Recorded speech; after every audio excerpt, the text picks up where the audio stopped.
Disons que dans la majorité du temps, l'hypertension passe de manière silencieuse. C'est pour ça qu'on l'appelle le tueur silencieux, le silent killer. Ou alors se manifeste par des symptômes qui sont tout à fait d'une certaine banalité dans la vie de tous les jours. En gros, ça peut être une espèce de fatigabilité, de lourdeur au niveau de la tête, ça peut être des troubles de la vue, des débourdonnements d'oreilles, des sensations de vertige. Et puis malheureusement, pour un pourcentage non négligeable de patients, le diagnostic de l'hypertension artérielle va se faire au moment de la complication. Le docteur Norbert Mbékou est un cardiologue congolais, installé en Belgique depuis plus de 30 ans. Originaire de Bukavu et ancien élève du collège Alpha-Géry, il a étudié la médecine à l'Université catholique de Louvain, où il s'est spécialisé en cardiologie et échocardiographie. Avec 24 ans de pratique, dont 18 en cardiologie, il exerce aujourd'hui à Moucron, en collaboration avec les cliniques universitaires Saint-Luc. Il nous éclaire sur l'hypertension à Bukavu, pour mieux comprendre, agir et protéger des vies. Ceux qui sont âgés et qui sont déjà atteints d'hypertension, et pour les jeunes qui n'en sont pas encore là, quelle est la chose que vous voulez qu'ils puissent retenir de l'hypertension? Il faut surtout éviter de manger des sucres. Sur le plan cardiovasculaire, on va plutôt conseiller des sports, plutôt des sports.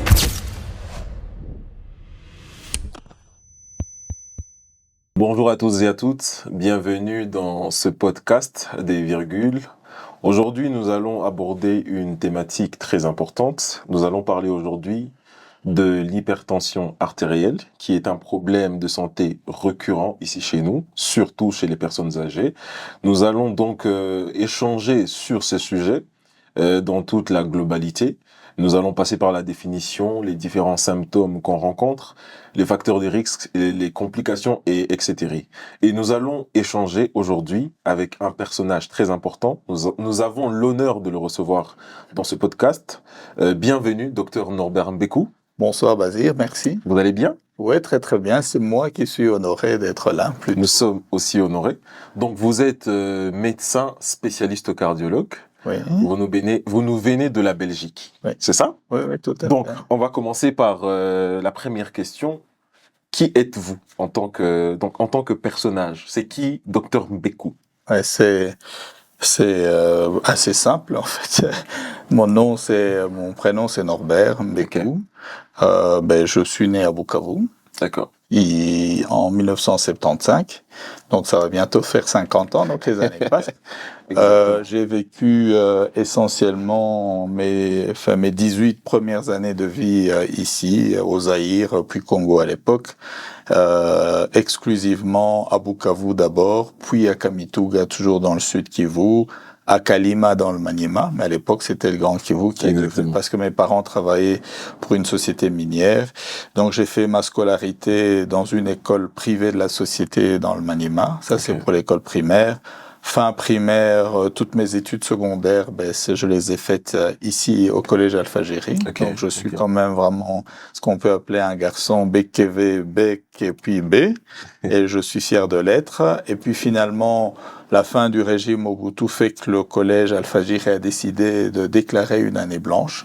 Parce que il y avait beaucoup de grèves. C'est ainsi que je me suis retrouvé à passer ce qu'on appelle les examens d'État, donc les examens de fin de secondaire. C'était en quelle année? C'était il y a 33 ans, donc c'était en 1992 ou 92.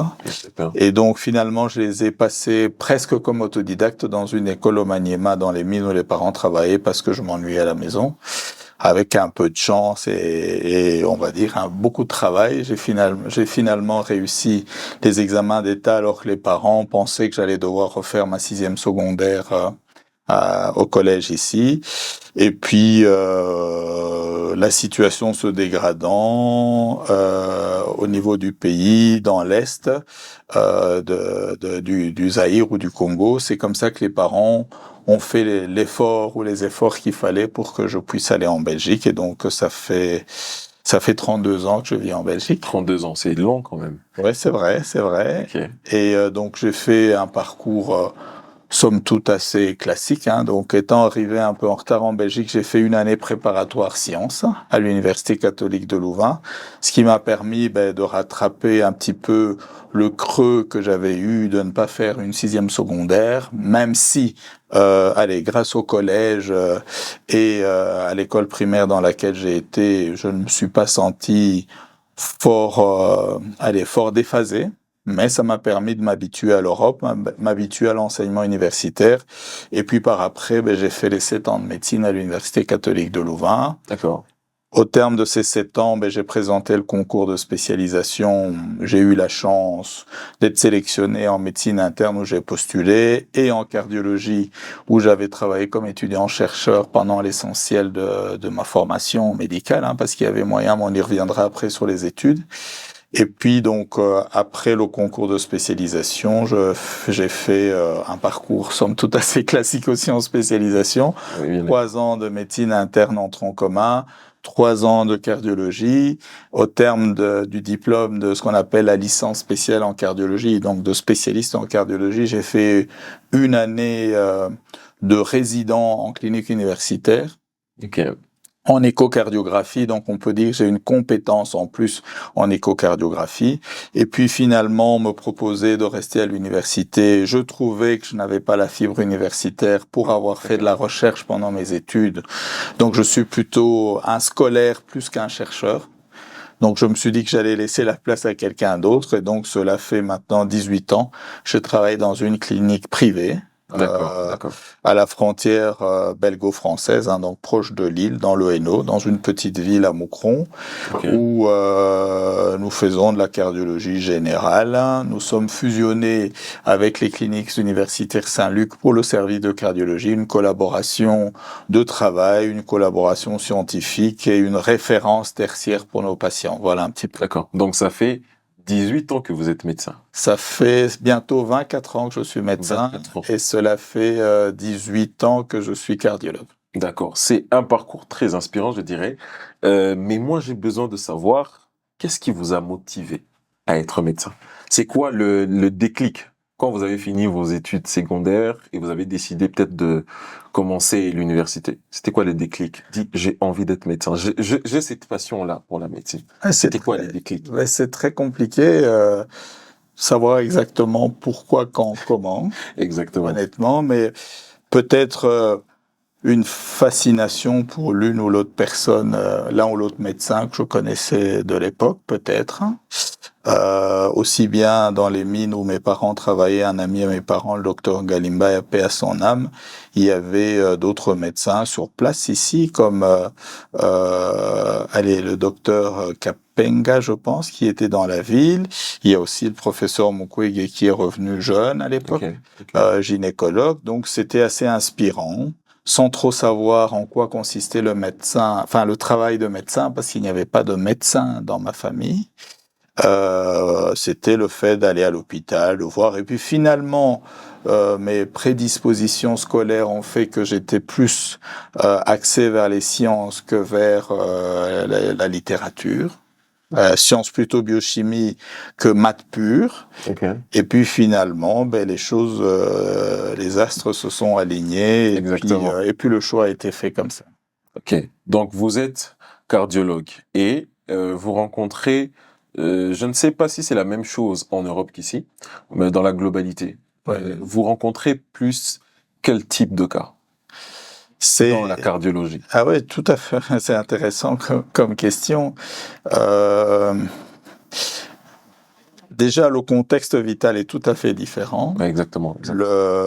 L'espérance de vie est tout à fait différente également.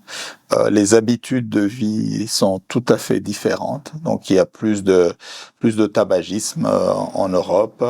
On mange plus ce régime dit moderne ou américano-européen. Trop industrialisé. Trop industrialisé. Il y a beaucoup plus de sédentarité dans la vie de tous les jours. Ça, c'est une chose. Avec une médecine pour laquelle, en Belgique particulièrement, mais dans d'autres pays européens, les États ont mis beaucoup de moyens. Et donc, la majorité des soins de santé sont pris en charge par l'État. Et la quote-part payée par le patient est faible, ce qui fait que pour le patient, l'accès aux soins de santé est facile. Et donc, ils y vont plus facilement. Et à contrario, chez nous, ça dépend à quelle population on s'adresse, mais la majorité de la population n'a quand même pas le même niveau de revenus ou de vie sur le plan matériel. Non pas pour critiquer l'État, mais moins de moyens dans les soins de santé. Donc les gens doivent payer leurs soins de leur propre poche, ce qui fait que le recours à la santé est plus difficile. Et les gens qui viennent à l'hôpital, en tous les cas dans l'expérience que j'en ai à Panzi, où j'ai le plaisir de travailler 2 fois par an, ben on est à chaque fois limité par les moyens financiers des patients. Et donc c'est ça le sport et l'acrobatie de chaque consultation, d'essayer de donner au mieux avec le peu de moyens que l'on a. Ok. On a essayé de réfléchir aussi sur la pathologie cardiaque qui vraiment influe plus dans notre communauté ici. Je dirais Bukavu, bon le Congo en général, l'hypertension est vraiment répandue presque en tout cas, je n'ai pas le pourcentage exact, mais la plupart des hommes et des femmes âgés sont souffrant d'hypertension. Donc, je voudrais savoir, parlez-nous un peu de l'hypertension, déjà dans sa définition. Comment est-ce que vous, en tant que cardiologue, comment est-ce que vous comprenez cette pathologie-là? Et donc, l'hypertension est un des plus grands, ce qu'on appelle parmi les facteurs de risque cardiovasculaire. Exactement. C'est-à-dire, c'est un pourvoyeur de maladies cardiovasculaires au sens large. Donc, si on commence, si on commence par la tête, ben il y a les accidents vasculaires cérébraux, ischémiques ou hémorragiques. Si on descend, ben il y a la pathologie carotidienne. Si on descend, ben on arrive au niveau cardiologique avec les syndromes coronariens ou infarctus au sens large, l'hypertrophie ventriculaire gauche avec toutes les conséquences, l'insuffisance cardiaque, les arythmies, et on peut descendre au niveau rénal, l'insuffisance rénale avec toutes les complications jusqu'à la dialyse. Donc, c'est un facteur de risque important avec des conséquences différentes au niveau des différents étages. Okay. Donc l'hypertension est probablement plus corrélée aux accidents vasculaires cérébraux, même si elle a son effet sur les autres complications dont j'ai parlé. Et alors, quand on dit dans le mot, ben, il y a hyper et il y a tension. Qui dit hyper dit plus, qui dit hypo dit abaissement.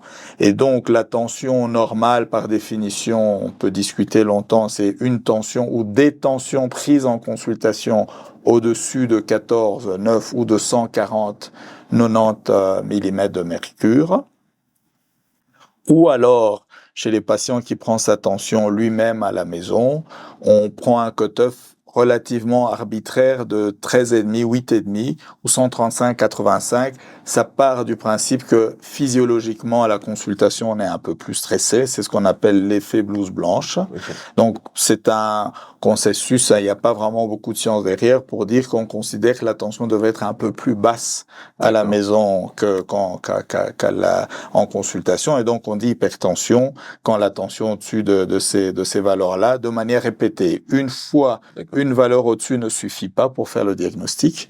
Et par ailleurs, on a plusieurs appareils de mesure classiques. Ça va jusqu'à la montre connectée. Il y a aucun instrument qui est à 100% fiable, raison pour laquelle on recommande à partir du moment où on a plusieurs valeurs qui sont au-dessus de ce qu'on peut considérer comme la norme, ça vaut la peine de consulter. Peu importe l'âge, peu importe le contexte. Et donc, la tension dans les artères n'est pas forcément mauvaise parce que c'est ça qui nous permet de tenir debout, de parler et tout ça. Pourquoi? Parce que le cœur est une pompe qui génère une certaine pression pour éjecter le sang de ces cavités. Et donc, ça, c'est la pression systolique. Parce que la systole, c'est la contraction du cœur, et le cœur se relâche pour se remplir du sang, c'est ce qu'on appelle la diastole, et la pression diastolique, c'est la pression la plus basse. La pression basse qui est mesurée par le tensiomètre. Et donc, l'hypertension est tueuse, mais il y a des maladies qui se manifestent aussi par l'hypotension artérielle, donc l'hypotension peut entraîner des problèmes. Ouais. Vous voyez, dans notre contexte ici, africain, congolais, je suppose même dans la ville de Bukavu, disons que le côté social, le niveau de vie sont souvent différents. Et il y a des gens qui souffrent d'hypertension, sauf que ce ne sont pas des gens forcément instruits. Donc, ils n'iront jamais, soit à l'hôpital, peut-être faute de moyens. Ils n'ont peut-être pas un tensiomètre à côté. Oui. Et disons, vous, avec votre expérience de cardiologue, de médecin, comment est-ce que vous pensez que, avec les gens qui nous écoutent aussi, quels sont les premiers signes? Selon vous, les symptômes qui disent non, il est atteint de cette pathologie-là et il peut peut-être commencer à aller chez le médecin pour faire des examens, suivis, etc. Tout à fait. Disons que dans la majorité du temps, l'hypertension passe de manière silencieuse. C'est pour ça qu'on l'appelle le tueur silencieux, le silent killer pour les anglophones. Ou alors se manifeste par des symptômes qui sont tout à fait d'une certaine banalité dans la vie de tous les jours. En gros, ça peut être une espèce de fatigabilité. Vous me direz, qui n'est pas fatigué de nos jours? Une espèce de lourdeur au niveau de la tête. Ça peut être des maux de tête aussi. Exactement. C'est des choses assez peu spécifiques. Ça peut être des troubles de la vue. Ça peut être des bourdonnements d'oreilles. Ça peut être des sensations de vertige. Au niveau cardiologique, ça peut être des palpitations. Dans des cas extrêmes, ça peut aller jusqu'à des douleurs ou de l'essoufflement. Et puis, malheureusement, pour un pourcentage non négligeable de personnes ou de patients, le diagnostic de l'hypertension artérielle va se faire au moment de la complication. Ok. Un AVC, un accident vasculaire cérébral, un infarctus ou que sais-je. D'où l'idée de promouvoir ce qu'on peut appeler le dépistage. Dépistage, exactement. La question va être chez qui, quand, à partir de quand. Alors, Okay. il y a des sociétés où il y a des visites médicales à tous les niveaux qui peuvent être scolaires, qui peuvent être au niveau de la médecine professionnelle, ou alors l'accès à la médecine dite générale est plus facile, ou alors de plus en plus, les gens sont porteurs de gadgets qui permettent de suivre leur fréquence cardiaque, leur tension artérielle. Et donc, il y a une certaine technologie, une certaine organisation sociale ou médicale dans certains contextes qui permettent ou qui donnent la chance de détecter facilement. Et puis, il y a une certaine éducation de la population qui fait que d'un endroit à l'autre du globe, les gens sont beaucoup plus sensibilisés qu'à d'autres endroits. Alors, dans le contexte actuel de l'expérience que j'en ai, ben oui, l'hypertension, les gens sont au courant. Les gens considèrent que ni bitu abasé au batubaku. Exactement. Ce qui n'est pas aussi. Tout à fait. Les jeunes, pourtant, sont malheureusement concernés. Je n'ai pas de statistiques congolaises ou bukaviennes, mais je suis quand même frappé de l'importance de l'hypertension dans sa prévalence de la population que je vois en consultation à Panzi, mais qui est probablement peut-être biaisée. Mais je suis frappé aussi de la présence de l'hypertension artérielle chez des gens a priori qui n'ont pas ce qu'on appelle un syndrome métabolique, c'est-à-dire obésité, sédentarité, tabagisme, alcoolisme, tout ce qu'on veut. Donc il y a probablement des aspects, on va dire, il y a probablement des aspects propres à la population locale et chaque population a ses caractéristiques génétiques et autres et environnementales. Et donc finalement, plutôt que de croire que c'est une pathologie du sujet que âgé, et encore il faut définir c'est quoi le sujet âgé, parce que moi je vais avoir 50 ans, beaucoup de gens qui viennent à ma consultation qui ont 50, 55 ans se considèrent comme étant débasés, alors que sous d'autres cieux ce n'est pas le cas. Bref, histoire de dire qu'à partir de la trentaine, et certainement à partir de la quarantaine, chez des gens même qui n'ont pas de symptômes, et surtout s'il y a un commémoratif, ce qu'on appelle le terrain de l'hypertension, commémoratif familial, d'hypertension artérielle, de maladies cardiovasculaires, AVC, autres, de diabète, et si à titre personnel il y a de l'obésité, de la sédentarité, il y a des symptômes, il y a de l'alcoolisme, et encore il faut, ça pousse à au moins contrôler, surtout que le dépistage ne demande pas une technologie, une technique très importante. Et si on a à plusieurs reprises, si on a ou des symptômes à plusieurs reprises des valeurs élevées, une consultation est tout à fait justifiée. Parce que ça tue de manière silencieuse, mais quand les conséquences sont là, elles sont parfois dramatiques, alors qu'on aurait pu les éviter avec une prise en charge précoce. Moi, je vais aller du côté de facteurs de risque Oui. de l'hypertension, par exemple. Je suppose il y a des facteurs modifiables et non modifiables. Donc, Certainement. je vais aller plus du côté non modifiable. Donc, on a l'hérédité, Oui. quand c'est génétique. On a l'âge, comme vous avez dit notamment. Ouais. Et il y a une étude. Donc, je vais vous demander votre avis de cardiologue. Ouais. Il y a une étude qui aussi classe la race noire comme étant facteur de risque. Donc, apparemment, les personnes noires sont aptes à être plus atteints de cette pathologie-là. Et en l'occurrence aussi le sexe masculin. Ouais. Donc je ne sais pas votre avis, votre expérience sur les sujets par rapport au sexe masculin, à la race noire. Est-ce que c'est des études on peut vraiment avoir confiance en ces études-là ou c'est des faits qui sont prouvés? C'est un peu difficile de dire oui, c'est comme ça parce que on n'a quasi aucune donnée fiable et solide de la population africaine noire, Exactement. subsaharienne ou enfin vivant de la population noire vivant en Afrique. Okay. Donc on n'a aucune donnée épidémiologique fiable à ma connaissance, bien sûr. Il y a quelques pays qui ont peut-être des données, mais on n'a rien de concret. Et pour le dire, pour avancer cela, il faut avoir des arguments épidémiologiques avec des données solides. Parce que si Exactement. Vous prenez un patient qui arrive à la consultation à Panzi avec 18-10 et qui ne prend aucun médicament, ben ouais, c'est logique, on va se dire, ben ouais, à Bukavu, j'ai vu, la moyenne des patients que j'ai vus, ils avaient au-dessus de 18-10 de tension, mais c'est pas ce qui ne se traite. Mais il n'y a pas donc les sexes masculins, féminins. Par contre, c'est la même chose. Il n'y a pas de sexe plus apte. Tout à fait. Pour toutes les maladies cardiovasculaires ou les complications cardiovasculaires, le sexe masculin est défavorisé par rapport au sexe féminin, probablement aussi par une composante hormonale, où les hormones féminines avant la ménopause sont protectrices sur le plan cardiovasculaire, et aussi un aspect environnemental dans la société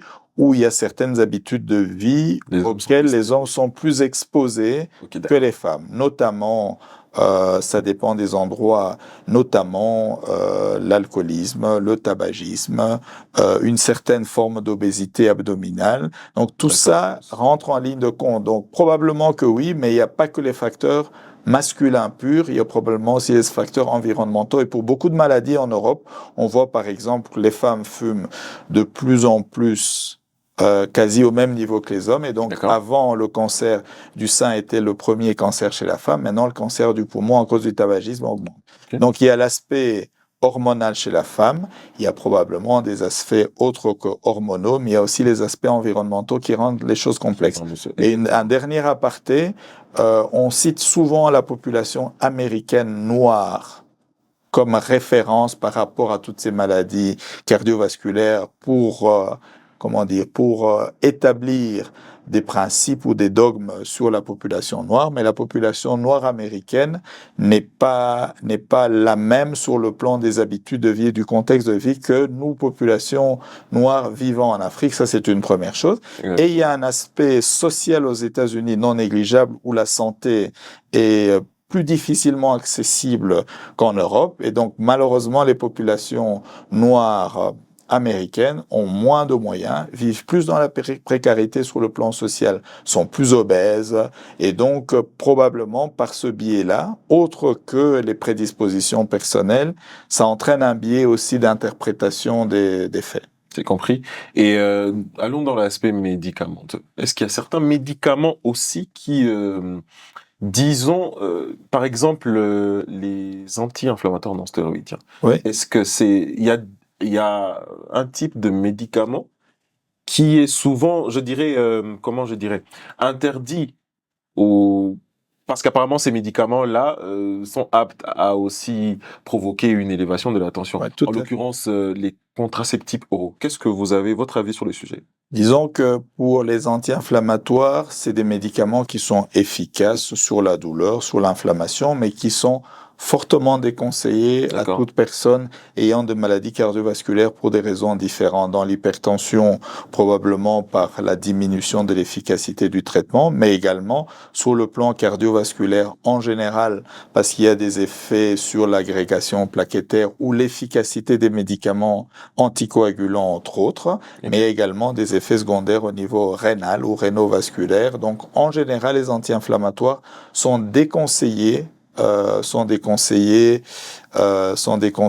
aux patients avec maladie cardiovasculaire avérée ou non éventuellement. Ça, c'est une première chose.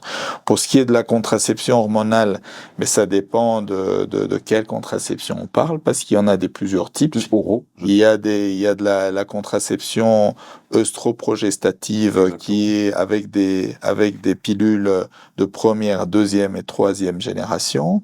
Il y a les pilules œstroprogestatives, et sur le plan cardiovasculaire, notamment par exemple dans la maladie thromboembolique, il y a un impact qui n'est pas un facteur majeur, mais qui est un facteur léger voire modéré. Okay. Pour l'hypertension, c'est un peu plus compliqué parce que, à ma connaissance, on ne contre-indique pas la prescription de la thérapie hormonale contraceptive, et par ailleurs, cette population de femmes jeunes en âge de procréer n'est pas la population dans laquelle on trouve le plus cette pathologie.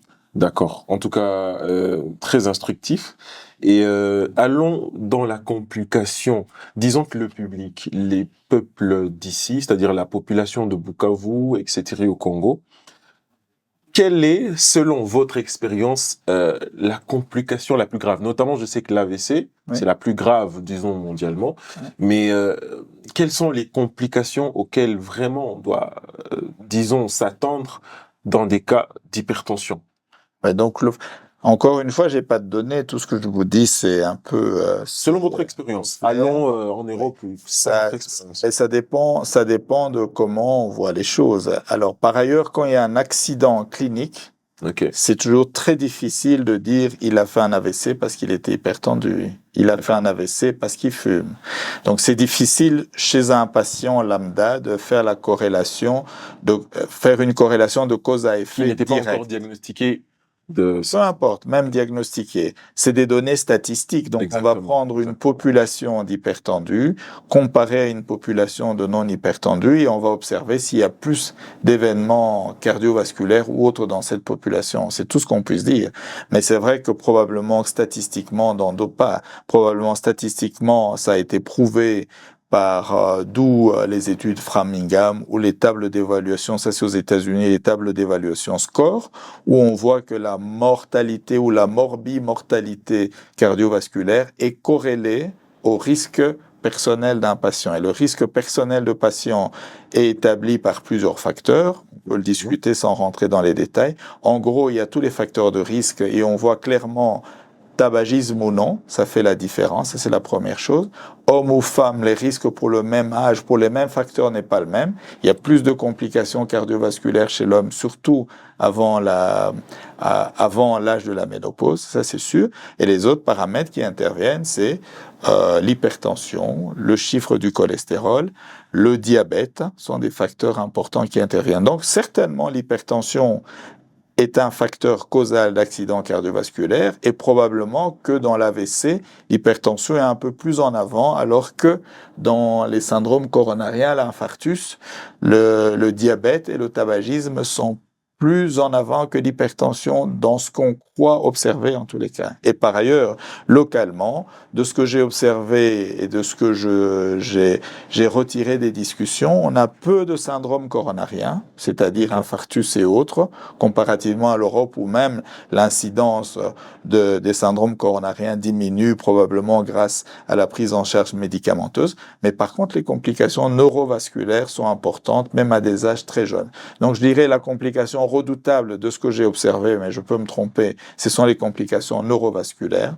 les complications cardiologiques moindres, même s'il y a des cas d'insuffisance cardiaque, et puis il y a des complications un peu plus tardives, notamment rénales. Alors l'autre aspect, c'est vous tirez des conclusions sur base de votre performance diagnostique. Malheureusement, beaucoup de gens, on va se limiter à la clinique parce qu'ils n'ont pas accès à l'imagerie qui permet d'avoir un diagnostic je ne dirais pas de certitude, mais d'avoir une finesse diagnostique un peu plus importante. Ouais, je comprends. Je reviens avec une autre question. Supposons, j'ai un parent ou quelqu'un, membre de ma famille, qui souffre d'hypertension. Et c'est-à-dire que nous, en tant que jeunes, c'est pour aussi passer un message chez les jeunes, c'est-à-dire nous, chez les jeunes, est-ce que nous sommes nécessairement prédestinés à souffrir aussi par rapport à l'hérédité, parce que c'est une maladie aussi héréditaire. Est-ce que nous sommes forcément prédestinés à souffrir aussi d'hypertension, ou tout dépend des moyens des préventions? C'est-à-dire que si nous, en tant que jeunes, disons qu'on fait attention à notre mode de vie par rapport aux facteurs modifiables de l'hypertension, est-ce que on peut échapper à souffrir d'hypertension? C'est-à-dire que ça dépend maintenant de comment les jeunes se prennent en charge. Je ne sais pas si vous avez un avis par rapport à ça. De toute façon, on part du principe où tout le monde devrait faire attention. D'accord. Tout le monde, exactement. Tout venant, on devrait faire attention, et particulièrement les gens chez qui il y a une histoire familiale de prévalence d'hypertension, par exemple, ou de diabète, c'est sûr. Alors, il y a malheureusement probablement une partie du phénomène sur lequel on n'a pas de contrôle, mais par contre, il y a toute une autre partie sur les habitudes de vie sur lesquelles on a un contrôle. L'alcoolisme, tout ça. L'alcool, l'exercice physique, l'obésité. Bonne hygiène diététique. C'est clair. Alors, comme je dis souvent à mes patients, c'est sûr que si le fait de ne pas boire de l'alcool ou en excès, de ne pas fumer, ou le fait de faire de l'exercice physique ne vous protège pas de tout, parce que le corps humain de toute façon vieillit, parce que dans l'hypertension, on va pas rentrer dans les détails physiologiques, il y a probablement aussi avec l'âge une rigidité ou une non-élasticité artérielle qui s'installe avec le temps. Donc il y a un aspect de la sénescence, entre guillemets. Mais si en plus de votre prédisposition, vous rajoutez des facteurs extérieurs, statistiquement, pour vous-même, vous augmentez la malchance de faire une complication. Donc je dirais, pour tout le monde, ça vaut la peine, et un peu plus probablement chez des gens qui sont prédisposés, tout en sachant que il y a une hétérogénéité même dans les familles qui fait que probablement on ne peut pas vous dire de manière certaine vous serez hypertendu, mais vous avez intérêt ou à faire plus attention ou à être dépisté plus tôt en fonction de vos origines et de vos habitudes de vie. Donc si on allait dans les facteurs protecteurs, dans le moyen des prévalences, vous en citez quels sont les moyens? Mais il est conseillé exercice physique. Après, on peut discuter activité, le sport, et peu importe le type de sport qu'on fait. Sur le plan cardiovasculaire, on va plutôt conseiller des sports d'endurance que plutôt des sports adrénergiques, jogging, natation, marche même. Et on conseille en moyenne une activité de 30 minutes par jour, ou alors de les concentrer sur le week-end, parce que ce n'est pas toujours facile c'est pas toujours facile dans la vie de tous les jours, parce qu'il y a la vie familiale et la vie professionnelle. Ça, c'est une première chose remarquable. L'hygiène de vie sur le plan alimentaire. Comme je le dis parfois à certains de nos frères et sœurs avec qui on a grandi ici, si tu veux savoir comment manger, mais tu manges comme tu mangeais à Bukavu à l'époque. Après, on peut discuter sur la qualité de ce que l'on mange, parce qu'évidemment, avec l'agriculture industrielle, voilà, il y a les pesticides, il y a les engrais, ça c'est un autre débat. Pas trop gras, tout à fait. Pas trop sucré, je suppose, pas trop salé aussi. Après, encore une fois, si on va dans les détails, tout ça ne repose pas non plus toujours sur une science solide, mais c'est observationnel. Et bien sûr, il y a dans l'alimentation, il y a des choses qui font grossir plus que d'autres. Et finalement, c'est vexant pour les gens de voir qu'ils peuvent faire 31 heures de sport et voir la quantité de calories qu'ils ont dépensées. Donc finalement, il faut bien évacuer, mais il faut bien contrôler les entrées. Et alors, en général, on parle du régime méditerranéen, mais enfin bref, il faut surtout éviter de manger des sucres rapides, des graisses saturées, privilégier plutôt tout ce qui est légumes, tout ce qui est gras, et alors ne jamais oublier que dans les viandes, il y a des graisses cachées, surtout toutes ces viandes qui viennent des animaux qui ne marchent pas comme les poules et les coqs qu'on a connus à l'époque, les veaux et les vaches qui sont dans des grandes prairies. On a une alimentation de plus en plus riche et il y a beaucoup de graisses cachées dans les viandes actuellement, surtout en Europe. Donc les gens oublient ça et alors éviter un régime fort salé, surtout quand on est hypertendu et même si on ne l'est pas. Et donc voilà, toutes ces petites mesures, il n'y a pas une mesure qui va faire tout, mais toutes ces petites mesures ensemble font en sorte qu'on met plus les chances de son côté. Exactement. Bon, on a fait le tour de l'hypertension. Je pense que ceux qui nous écoutent aussi ils vont être instruits sur certaines choses. Faisons un petit tour par rapport aux études de médecine. Alors, je ne sais pas si vous avez une connaissance, du moins approximative, sur les études de médecine au Congo. De plus en plus, je m'y intéresse à chaque fois que particulièrement quand je viens ici, je m'intéresse en discutant avec les jeunes. Exactement. On aimerait plus savoir, c'est quoi la différence du côté structure, du côté durée, du côté intensité. Est-ce que vous trouvez que le Congo, par rapport aux études de médecine, est-ce que le Congo commence aussi à s'imposer du côté formation? Est-ce que ça équivaut quand même, les niveaux est en train de monter par rapport au niveau de l'Europe, notamment de la Belgique, à l'Université catholique de Louvain, par exemple? Est-ce que vous avez un mot sur le sujet? Mais déjà, un peu partout, toutes les universités ne se valent pas. Exactement. Et dans les mêmes universités, toutes les facultés n'ont pas, ou tous les départements n'ont pas, ou le même niveau, ou le même prestige comparé à ce qu'il y a ailleurs. D'accord. Et alors après, il y a des cotations internationales des universités. Elles valent ce qu'elles valent. Il y a les cotations en général. Les universités sont cotées sur le nombre et la qualité de leurs publications et non pas sur l'enseignement au niveau international. D'accord. Quand on dit que Cambridge, ils sont, je ne sais pas, dans le top 5 ou dans le top 10, c'est pas que c'est l'enseignant de Cambridge qui est ceci, non, c'est parce que Cambridge j'ai pris Cambridge ou Harvard ou Pansy ou que sais-je, c'est sur base des publications que c'est coté et pas sur base de l'enseignement. Parce que dans le monde occidental, l'université, c'est la recherche, c'est-à-dire les publications. Ça, c'est une première chose. 2, on ne peut pas avoir un enseignement de qualité si on n'y met pas les moyens humain et malheureusement matériel. Et c'est là, je pense, notre handicap, c'est que malheureusement, on ne rivalise pas sur le plan des moyens matériels, un peu comme pour la santé par rapport à d'autres pays. Ça, c'est une chose. Les gens, ce n'est pas une question d'intelligence, mais c'est une question d'infrastructure à disposition, d'ouverture par rapport aux choses et d'accessibilité par rapport à tout. Et donc, je n'ai pas suivi l'évolution des universités, par exemple à Bukavu. Je sais en tous les cas que sur le plan national, elles sont parmi les mieux cotées au point de vue qualitatif de la formation. Alors, je n'ai pas un complexe Europe vis-à-vis de l'Afrique parce que les contextes sont différents. Moi, je viens travailler à Panzi depuis 3-4 ans maintenant. Je dois adapter ma pratique à la réalité locale et c'est partout comme ça. Donc, je ne vais pas tomber, c'est pas pour être politiquement correct, dans la dynamique de dire c'est mieux en Europe, c'est moins bien en Afrique ou au Congo. Mais il faut reconnaître quand même que la qualité générale des études dans notre pays a significativement baissé comparativement à ailleurs si on prend les critères habituellement pris pour comparer ailleurs.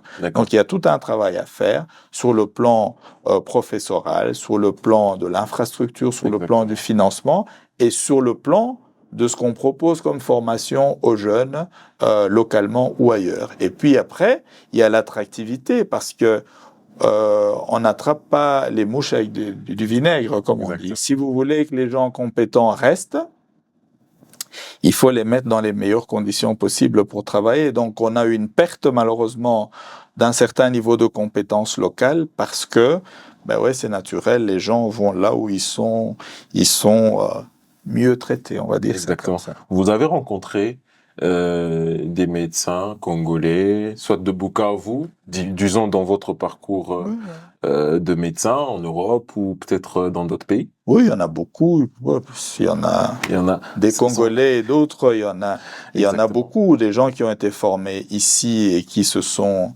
expatriés partout dans le monde. Il y en a, et des gens qui ont été formés en Belgique ou ailleurs, qui sont malheureusement, beaucoup ne rentrent pas parce que les contextes de travail et tout ça sont pas difficiles. Après plusieurs années, la médecine, moi j'ai fait 7 ans, plus 6, plus une année. Au bout de 14 ans, vous êtes formé ou déformé. Et donc, ce n'est pas facile de faire le chemin inverse et de venir travailler dans un contexte, même si c'est votre pays d'origine et que vous y étiez attaché, mais dans lequel l'infrastructure ne correspond pas forcément à l'infrastructure dans laquelle vous avez été formé. Donc ça représente un problème. Et ça, indépendamment de l'aspect salarial, sociétal, uniquement d'abord sous le plan professionnel. Donc cela pose un problème. Et puis maintenant, on est dans un monde ouvert. Les recommandations de pratique sont internationales. À l'époque, il y avait l'école 2. Maintenant, c'est des pratiques internationales.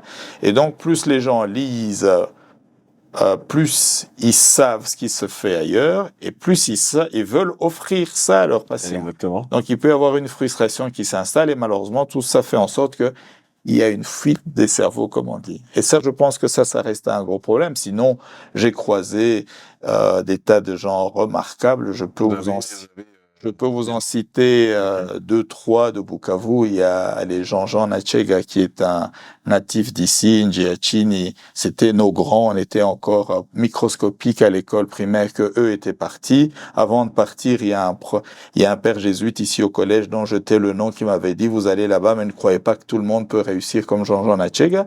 Et maintenant, il est professeur ordinaire, je crois en Afrique du Sud, dans l'équivalent du John Hopkins. Je peux en citer. Il y a Rigobert Lapouboula, qui vient de l'Unikin, qui est passé par l'UCL et qui est maintenant prof aux États-Unis. Il y a Edingando, qui est congolais. Il y a Bertin Fouadine, qui est le premier cardiologue noir issu de l'UCL. Donc c'est pas un problème d'origine, mais c'est uniquement un problème d'accès. Et puis, il y a ce qu'on appelle le plafond de verre, c'est-à-dire qu'on arrive en Europe au début, on est un peu l'intrus, entre guillemets. Je ne pense pas que le racisme justifie tout, mais quand vous arrivez avec tous les Balim où sont des blancs, vous avez du mal à vous dire: je peux l'être un jour. Ça n'a pas été facile pour vous, je suppose, dans ce sens-là. Est-ce que vous êtes bien, vous êtes bien inclus? C'est une question. Vous êtes rendu dans la masse. C'est une question très, très difficile parce que c'est très difficile. Je vais répondre assez rapidement. Mes parents travaillaient dans une société minière belge. D'accord. Donc j'ai fait une école primaire mixte programme belge, mixte programme Zaïro à l'époque. Les parents avaient des connaissances ou des collègues de travail qui étaient belges. Ici, au collège Al-Fajiri, à l'époque, la majeure partie des prêtres jésuites étaient belges. Donc, ça vous familiarise un petit peu avec la façon d'être du belge, on va dire. Okay. Même si, ici, avec le contexte, les Bazungu, c'est des gens supérieurs, du moins, c'était ça le message. Évidemment, vous arrivez en Europe, comme d'autres personnes ont été ailleurs, c'est une société qui fonctionne tout à fait différemment, avec des principes différents. Donc, il y a d'abord une habituation sur le plan social. Et puis, le style d'études, on passe, moi je n'ai pas fait d'études universitaires chez nous, on passe de l'école secondaire à l'école universitaire. Mes enfants sont à l'université maintenant. Même pour eux qui sont nés et grandis en Belgique, il y a un choc quand même du passage du secondaire à l'université. Ah, d'accord. Mais honnêtement, c'est pour ça... À chaque fois que je passe devant le collège et à chaque fois que je passe devant l'ISP de Bukavu, je suis reconnaissant. Parce que j'étais loin d'être le premier de ma classe au collège, j'étais deuxième et avec une moyenne de 75-76% vers la fin de mes secondaires. Mais je suis reconnaissant par rapport à l'éducation familiale, à l'école privée où j'étais en primaire de la société, au collège et à l'ISP Bukavu qui formait tous les profs qu'on a eus au collège. Parce que quand je suis arrivé en Belgique, je n'ai pas senti que j'étais en dessous des autres sur le plan de la formation. Là, c'est important. Donc, sur le plan scientifique, à mon petit niveau, je n'ai pas senti la différence, que du contraire pour la majorité des gens avec qui on était en première année de médecine, parce que le taux de réussite, en gros, c'est 30%. D'accord. En première année, à l'époque. En tout cas, merci d'avoir partagé avec nous votre parcours, votre expérience en tant que médecin. Juste une dernière chose, qu'est-ce que le public, la population bukavienne, congolaise, doit retenir premièrement, ceux qui sont âgés et qui sont déjà atteints d'hypertension? Quel est le mot qu'ils doivent retenir? Et pour les jeunes, disons, qui ne sont pas encore qui n'en sont pas encore là, quel est les derniers mots ou la chose que vous voulez qu'ils puissent retenir de l'hypertension? Vous allez aller de ces deux côtés. Les gens qui sont déjà atteints et les jeunes qui ne le sont pas encore, mais qui doivent du moins se protéger. Pour les gens qui sont atteints, il n'est jamais trop tard pour se prendre en charge, pour se faire soigner. Après, les objectifs du traitement ou de prise en charge vont dépendre d'une personne à une autre et du stade de la maladie. Il n'est jamais trop tard pour se faire soigner et se prendre en charge.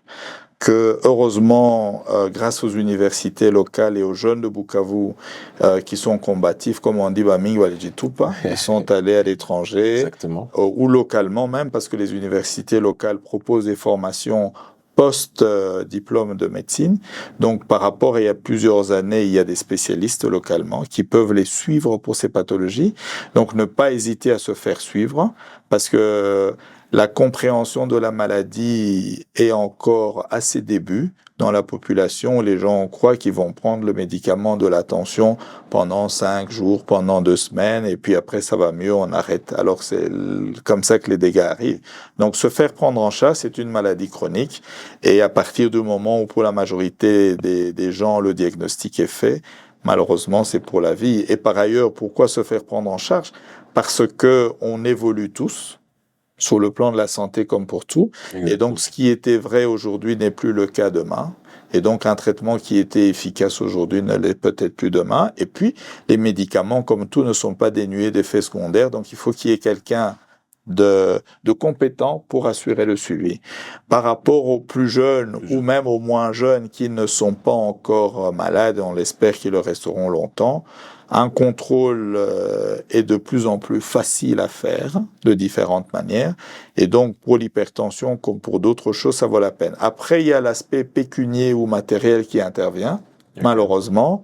Mais de plus en plus, on a allé à Panzi, par exemple, à Radio Mandeleo, tous les week-ends, maintenant, il y a une émission de 30 minutes sur un sujet différent de la santé. Je crois qu'il y a une responsabilité des médecins de vulgariser par rapport à certaines maladies. Ce qui fait que dans beaucoup de pays, en fonction du sexe et de l'âge, il y a des tests qui sont proposés à la population et qui permettent, c'est pas toujours facile à prouver, qui permettent d'éviter des complications dramatiques ou de découvrir des choses à des stades avancés où on ne sait plus proposer des thérapeutiques curatives. Donc voilà un petit peu. En tout cas, merci. Merci à vous. C'était le podcast Virgule. On a parlé de l'hypertension dans toute sa globalité avec le docteur Norbert Mbékou qui nous a honoré de sa présence. Merci de nous avoir suivis. À la prochaine. À la prochaine. Merci beaucoup. Virgule. Griffe Yambuka.